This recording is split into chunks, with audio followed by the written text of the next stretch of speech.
जंगल में टुनटुनी चिड़िया अपने दो बच्चों के साथ रहती थी। कई महीने पहले उसके पति कालू कौवे की मौत एक बीमारी के कारण हो चुकी थी। कालू कौवा गुब्बारे बेचा करता था। जंगल में बारिश का मौसम शुरू हो चुका था। हे भगवान, 2 दिनों से मूसलाधार बारिश हो रही है जंगल में। घर का सारा राशन भी खत्म हो गया। मेरे बच्चे भूखे हैं। अगर आज भी अपने बच्चों को भोजन नहीं दे पाई तो मेरे बच्चे भूख से तड़प तड़प कर मर जाएंगे। चाहे कुछ भी हो जाए, मुझे कहीं न कहीं से भोजन का जुगाड़ तो करना ही होगा। टुनटुनी हरिया तोता के घर भोजन मांगने के लिए जाती है। तब तक आप लोग कमेंट में बताएं 49 - 9 कितने होते हैं। हरिया भैया और हरिया भैया, दरवाजा खोलो। मेरे बच्चे भूखे हैं। बारिश में भोजन लाने भी नहीं जा पाई। थोड़ा बहुत मेरे बच्चों के लिए दे दीजिए। मैं तुम्हें भोजन कहाँ से दूं टुनटुनी? मैं भी तो बारिश की वजह से ही 2 दिनों से घर पर बैठा हूँ। घर में पड़े पड़े मेरे सारे मिट्टी के बर्तन खराब हो रहे हैं। अगर तुम्हें भोजन चाहिए तो मेरे इन बर्तनों को बेच दो और फिर मैं जो पैसे दूंगा और उससे तुम अपने बच्चों के लिए भोजन खरीद लेना। लेकिन हरिया भैया, चारों तरफ पानी भरा हुआ है। मैं बर्तनों को बेचने कैसे जाऊंगी?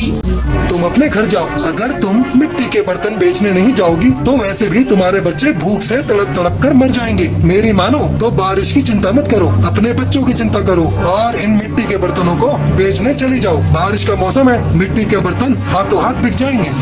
ठीक है हरिया भैया, आप कहते हैं तो मैं बर्तन बेचने चली जाती हूँ। टुनटुनी मिट्टी के बर्तन लेकर बारिश में बेचने के लिए निकल जाती है।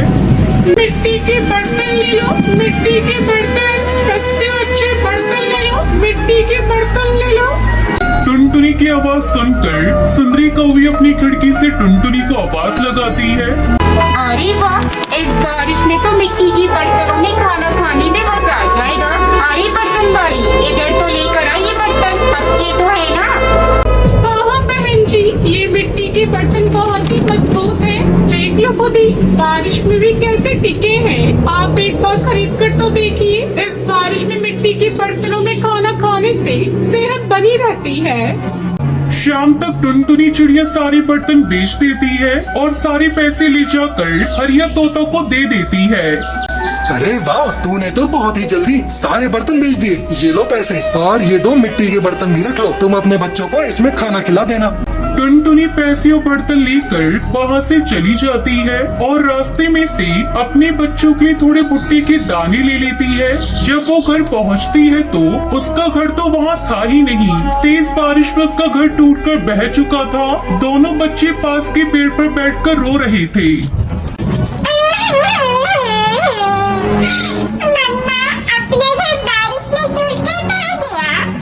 बच्चों, तुम लोग सुरक्षित तो हो ना? तुम्हें कहीं चोट तो नहीं लगी? नहीं मम्मा, अभी कहीं चोट नहीं लगी, लेकिन हमारा घर टूट गया।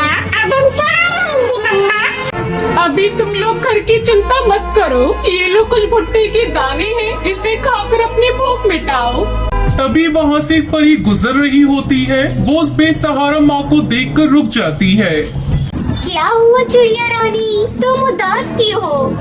परी माँ, मेरा नाम टुनटुनी है और ये मेरे बच्चे हैं। बारिश में हमारा घर टूट गया है। अब हम बेसहारा हैं, खाने को भी नहीं है। उस बेसहारा माँ की बातें सुनकर परी अपनी जादुई छड़ी से उन्हें जादुई मिट्टी फल के बीज देती है। टुनटुनी इस जादुई मिट्टी में उन बीजों को दबा देती है।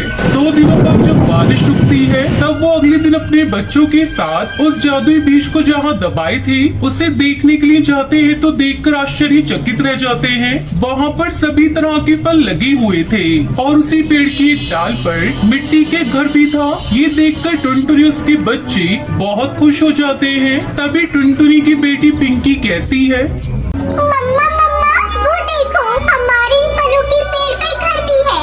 हाँ बेटा, मैं भी देख रही हूँ। चलो पास जाकर देखते हैं। वो खुशी खुशी उस जादुई मिट्टी के घर में रहने लगते हैं। उनके पास अब ना तो भोजन की कमी थी और ना ही रहने की दिक्कत थी। वो सब अपनी जिंदगी हंसी खुशी बिताने लगी। अरे दोस्तों, आप मेरे चैनल फेरी चिड़िया को लाइक, सब्सक्राइब और शेयर करना मत भूलिएगा।